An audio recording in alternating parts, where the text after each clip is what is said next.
Hi friends, today's lesson is on how to make delicious baked penne pastas with meatballs in the oven. This is how you make Brian's secret recipe to baked penne pastas with meatballs. All homemade stuff. You're gonna love it. And this is how you make it. Now, as always, friends, first thing you gotta have is you gotta have a cup of coffee.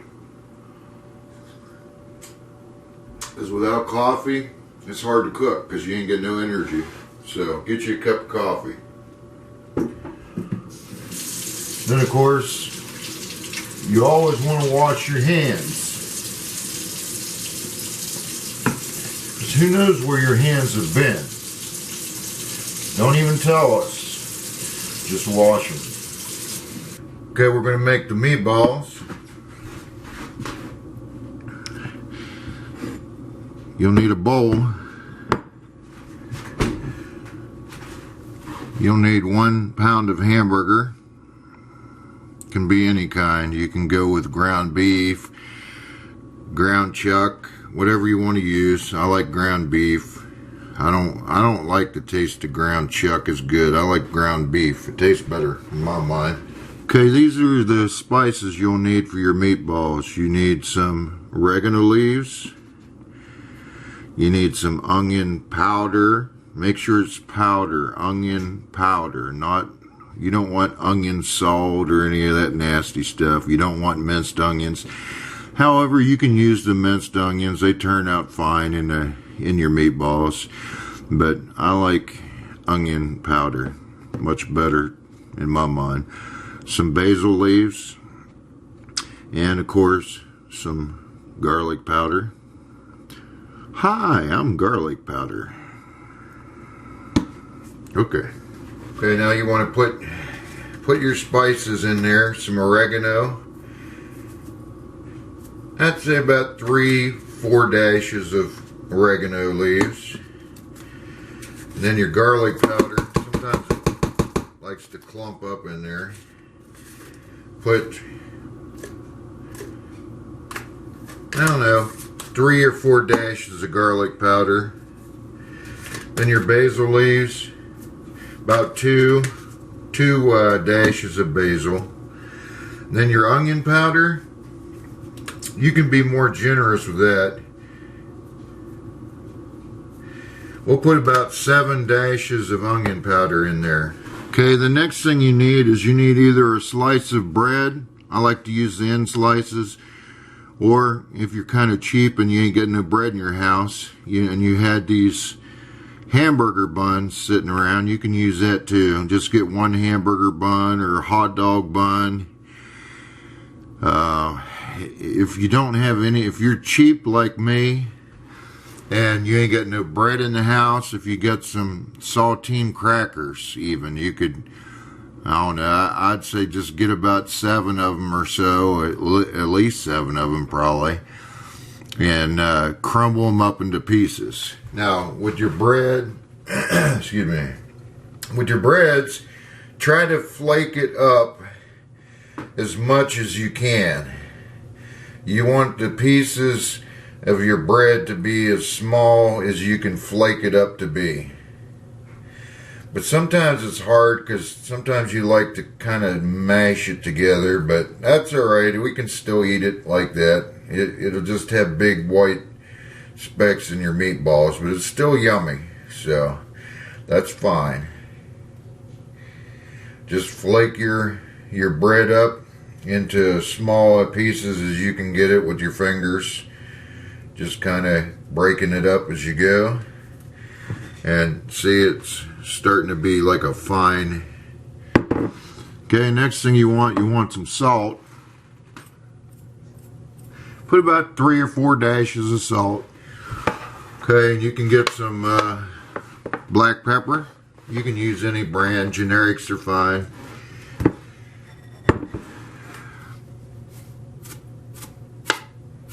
And put 3, maybe 3 dashes or so. I put 4 because it's not coming out very good. You also need 1 egg. Only use the egg if you can eat eggs. If you have allergies to eggs, eat at your own risk. And by the way, by using my recipes, you take full responsibility for any damage you do to yourself or others. Injuries, any of that stuff, you take all responsibility for it. If you happen to kill your spouse in the process of fixing food, it's your fault, not mine, and you take all responsibility. Put your egg in there.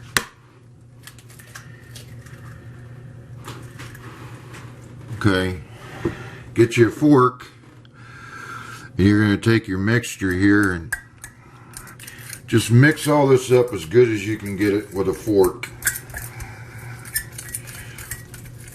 Now you notice I didn't put any milk in here. You don't need to put milk in meatballs. Some people do. Why? I have no idea. Probably because they like people that have lactose intolerance to have a little adventure that we won't discuss in this video. So mix all this up really, really good. Then you want to take your pound of your hamburger, and you can just take a knife, and if you buy a tube like I did, just cut down through there. Kind of squeeze out your beef into your bowl here.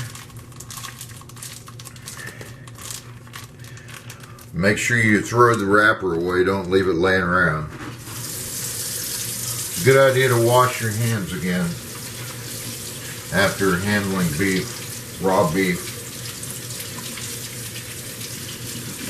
But you're still going to be handling it, so.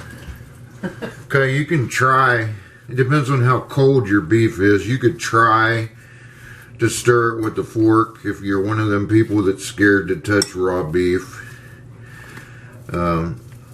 If for some reason it's not mixing very good, like it's not mixing very good, some people have those commercial grade mixers. That would be great. Your meatballs would turn out perfect if you had one of those professional grade mixers. You wouldn't want to try it with just a, one of those hand mixers, because I don't know if it burned the motor up or not. But if you have a professional grade mixer, mix it up with that. That way your meatballs will have a very fine texture to it, and it'll mix the bread in very well. So you want to take it and mix it as good as you can by hand if you have to, which some of us are too cheap to spend the money, $300 or whatever it is for a professional grade mixer. However, I like gifts. If you want to buy me a professional grade mixer, just send me a message and tell me you're going to buy me one for free, because I like gifts. Mix it up as good as you can by hand. It's a good idea to wash your hands once more.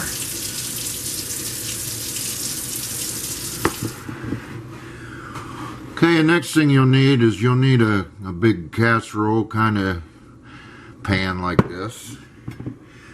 The biggest one you can find in your house, as long as it ain't enormous, like bigger than what I've seen in the stores. But you want to get one very large pan like this.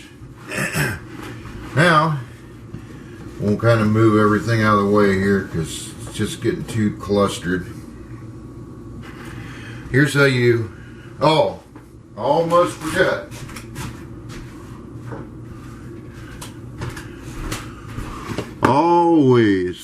always spray your casserole thing here. And the reason why it's so much easier to clean later. Yeah, sometimes it gets up over this thing too, so over the lip. So we're going to spray that too, just a little bit. You can use the kind from the Dollar Tree or the dollar store. That works great too. And it's only $1.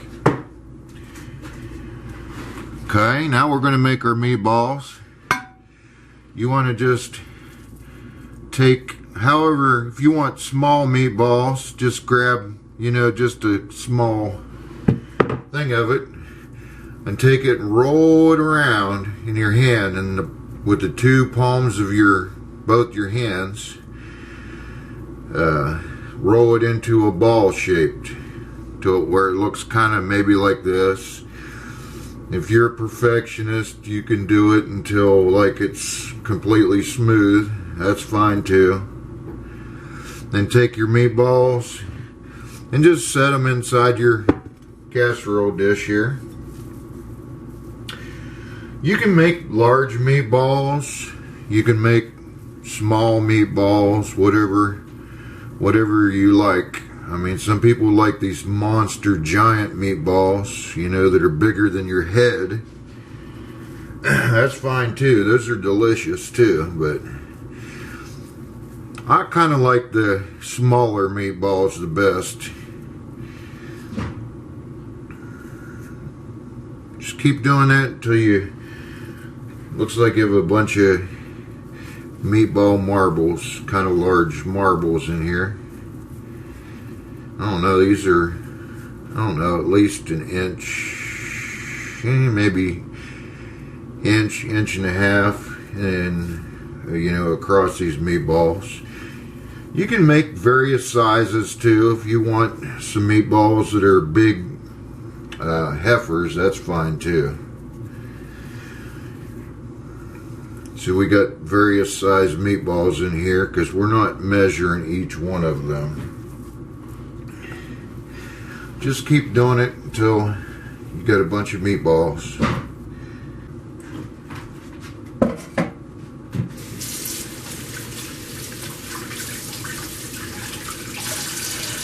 Okay, your meatballs are ready. So now, I don't know, you may want some more coffee because, you know, we're getting kind of tired here.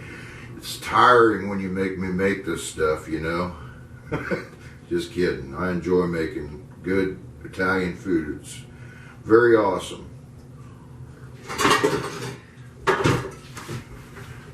Okay, friends, the next thing you'll need is you'll need a large pan. I don't know what size this is. It's a pretty large pan, but any large pan should work. Okay, you want to take your large pan and you want to put some hot water out of the tap. Be sure to use water from your tap, not from your toilet or any of that stuff. No telling how that turned out. Unless you're cooking for an ex-wife or something maybe. Then maybe you'd use toilet water. But then again, you take all responsibility. You take all responsibility if your ex-wife kicks the bucket because you use toilet water. Okay, put your water on the stove and take some salt. And I don't know, put about 8 dashes of salt in your water. And then you come over here to your burner, making sure that you turn the right one on. Put it on high, maybe 1 notch down from high is fine. Some people don't like to put their stuff on high because they're afraid they might goof something up. Anyhow, we're going to wait for this to come to a roll boil before we do anything. Yeah, you may ask, what are we doing putting water on the stove if we're going to be baking the food?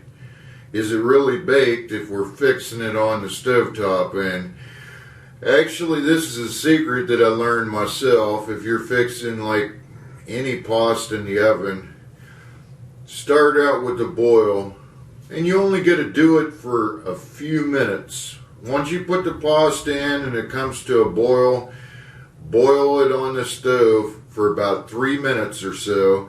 That way it has the water kind of mixed into it already, and it'll turn out better in your oven. Because I know people like my ex-wife would just she'd fix shells and cheese in the oven, and she would just stick the dry shells in the oven, and they used to taste awful. But then we put them in the fridge and save the leftovers, and the next day it'd have time to soak in the liquids, and then you heat it up in the microwave, and they taste very good on the second day. But the first day they didn't taste very good, and that's because there was no water already mixed into it. So that's why you want to do this on the stovetop with your noodles. Bring it to a boil, put your noodles in, just stir very, very often until it returns to a boil with the pasta in there. And once it's boiling on its own, boil it for approximately 3 minutes. You don't need to do it any longer than that. Okay, friends, the next thing you'll need is you'll need 1 pound, just 1 pound of penne pastas. You can also use a pound of any kind of pasta that you prefer. You could use ziti's if you could find them, but Hy-Vee just don't seem to sell ziti's, so we're going to go with penne pastas. And we was waiting for water to boil, and lo and behold, what do you know, it's boiling. So that means you can open your pasta, which generally you'd use 2 hands, but since I'm holding like my camera, I guess that this ain't going to turn out. Just set the camera down, dummy. Why is it going to be so difficult? Why is these things always got to happen to me, huh? Alright. Open your stinking pasta. There we go. Just like that. You don't have to do it exactly like I did. Take your pasta and carefully dump it in here. Don't splash hot boiling water on yourself. You take all responsibility for any injuries to yourselves and others. And get you one of these spaghetti spoons. Some people call it a pasta stirrer or some other fancy names. It's a freaking spaghetti spoon is what I call it. You want to make sure you stir it good. You want to stir it good until it returns to a boil. And you notice that my water was so hot that it never stopped boiling. So just stir it one good time. And you can set your spaghetti spoon down in one of those little fancy things you can set it in. That works just great. Now it's boiling. You want to come over here to your heat. Turn it down here to about the 5 o'clock position, which just happens to be a 6 there. They got the numbers kind of goofy on there. But that's what I do. Stir very often. And let this boil for about 3 minutes only. That's all you need. Okay, it's been boiling about 1 minute right now. We're going to stir it again. Now would be a good time to come over here and, well, yeah, I guess you will need to go and get you a strainer if you have one. Flop it in your sink. Okay, we can now drain the hot water, hot boiling water. Don't burn yourself. You take all responsibility for those kind of things. It's your fault. Not mine. It's all your fault. Make sure that you turned your burner off. Not responsible for your electric bill. You take all responsibility. You take responsibility if your family or anybody, including yourself, touches hot burners. It's all on you. It's all your fault. Okay, now that we got all the noodles drained and all the water's all gone from it, now we can come over here to your meatballs and we can just dump the noodles all in there like that. Get a bunch of noodles with meatballs. And the next thing you want to do is, you don't want to ignore your friends. So you want to come down and say hello to your friends. Hi, chicken. See, that's chicken. Alright, the next thing you want to do is you want to have a smoke. We're down in the doggies' room in the basement. You want to have a smoke.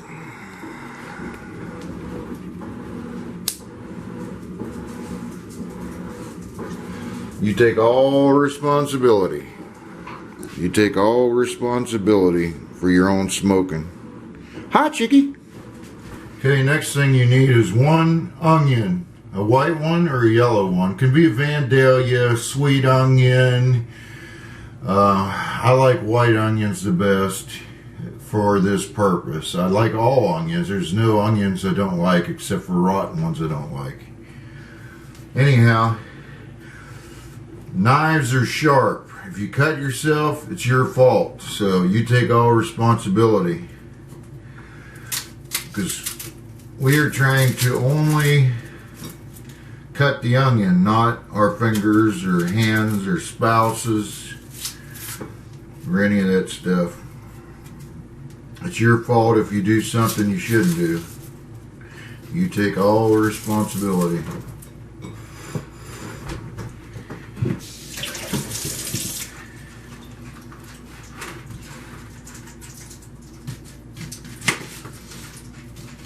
I like to slice the onion in about 4 slices, and then you can just take 2 of them together after you've sliced them, cut it straight down through, and then twist it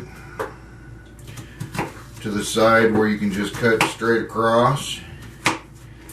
And it's much faster if you do it that way. We ain't gonna be perfect.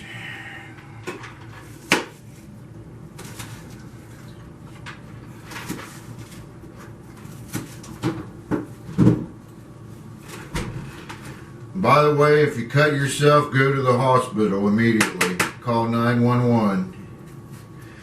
It's your fault though.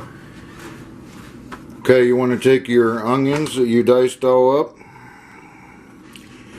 and you take it and just put it in your pan here. It's kind of hard to do with one hand. Usually I'd use 2. You can kind of fling them around if you want to. Try not to touch the beef with your clean hands. Till it kind of looks like that. Okay, next thing you want to do, remember your burners may still be hot. Don't touch them. It's your fault if you do. Come over here and you want to preheat your oven. This one, I got to hit bake and then hit the plus symbol. Your oven may be different. You want to put it on 425. See, it says it is preheating the oven at 425 degrees. You can take your pan and it can be in the sink ready for you to wash. If your wife or your husband sees these in there, they may execute you. It's your fault. You take all responsibility if you piss somebody off. It's all on you. Okay, next thing you want is you want 3 cans of whole peeled tomatoes. These ones are 28 ounce, 1 pound, 12 ounces or whatever. You want 3 of these large cans of whole peeled tomatoes. Okay, next thing you need to do is you need to open your cans with your can opener.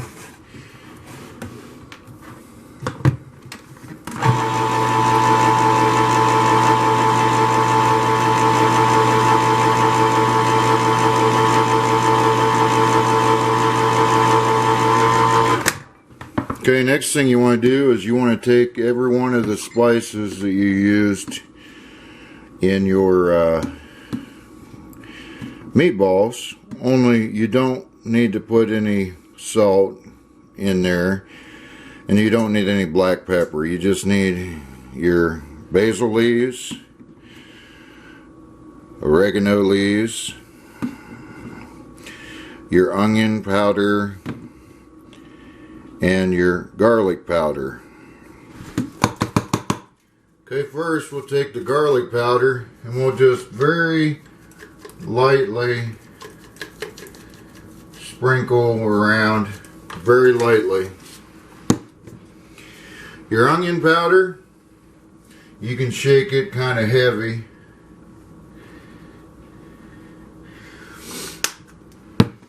Not really measuring, just kind of doing it kind of the redneck style way, I guess you'd say. This is your oregano leaves. Put plenty of that all around there. And then your basil leaves, do the same thing with it. You want to put all your spices away.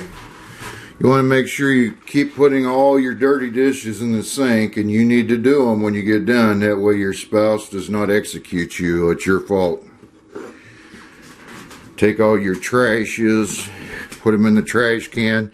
If your trash can's full, empty it. Take the trash out, dude. And if your spouse kills you because it's overflowing, it's your fault. If you get hurt taking your trash out, it's your fault. You take all responsibility. Okay, our oven's still preheating, and we got our 3 cans of peeled tomatoes that are open. We haven't done anything with them yet. Next thing you want is you want a blender.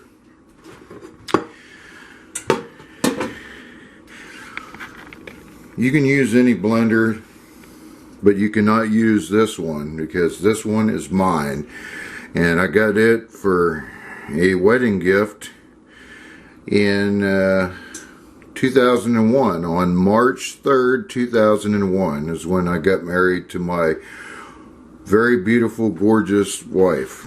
Okay, you want to take your peeled tomatoes and drain them. Drain all the juice out. You can dump it in a cup and drink it if you like.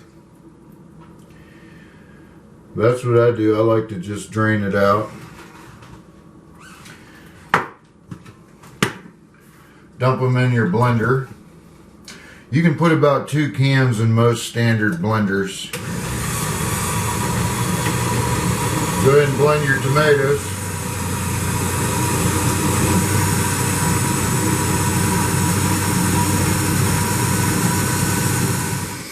Now you take your blended tomatoes and you can dump them in here on your pasta, making sure you get it kind of evenly across all your noodles. Remember, you still have one more can that you can put in there.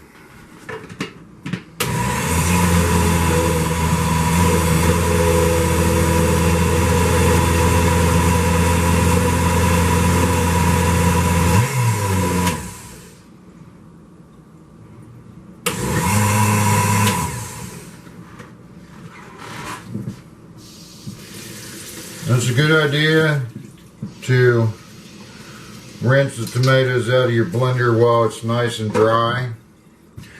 Oh, and you take responsibility if you electrocute yourself, because The way our plugs are here, I ended up plugging in with the wire going down into the sink. That's not a good idea. It's your fault if you electrocute yourself, so keep your wires away from water and don't run it through the sink like I did. Don't do as I do as I say. Don't put your wires through the sink. Okay, we're going to take our last thing of these tomatoes and we're just going to dump it all in here, hopefully getting the areas we missed till everything's all covered up and looks all nice and pretty. If you rinse your blender out now while they're still wet, you don't have to scrub it. You can just stick it right in your dishwasher when you do dishes, as long as you rinse it out right away and don't give it a chance to dry. Because if you stick your hand in the blender, there's some sharp objects in the bottom of there that you could cut a finger off. If you do any cutting of fingers or flesh of any kind, it's your fault, not mine. You take the responsibility. Okay, our oven just beeped and it said that it's now at 425 degrees. You can now place your penne pasta and meatballs in the oven without burning yourself. If you do it, it's your fault. You burn yourself. Put it in there for 1 hour. Exactly 1 hour.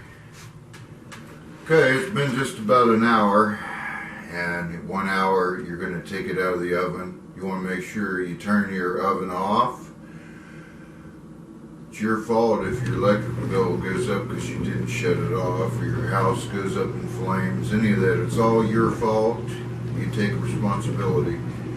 Make sure you have good oven mitts. Make sure you didn't wash them in the washing machine, because when you do that, then it loses all the insulation stuff out of it and you'll burn your fingers and your hands. If you do that, it's your fault.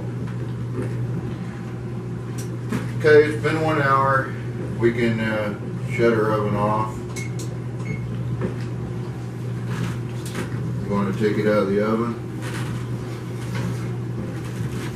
I set it on some heat pads.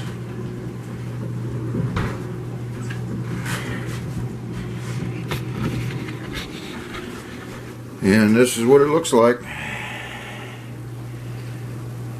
It's going to be delicious and yummy. Okay, you can take some of that out and put it on a plate.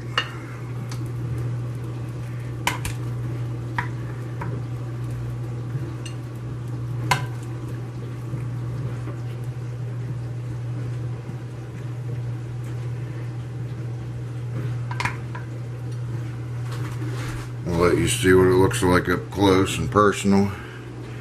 This is what it looks like, your meatballs, your penne pastas, or whatever kind of pasta you used. Don't forget your doggy downstairs was hungry too.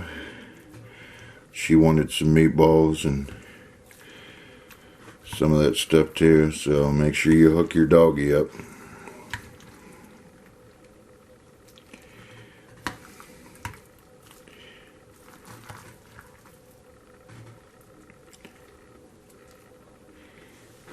And that's for your doggy. 2 meatballs and some penne pasta. Delicious. Okay, and for those of you who are wondering about how your meatballs turned out, let's cut one in half. You notice the inside looks nice and done.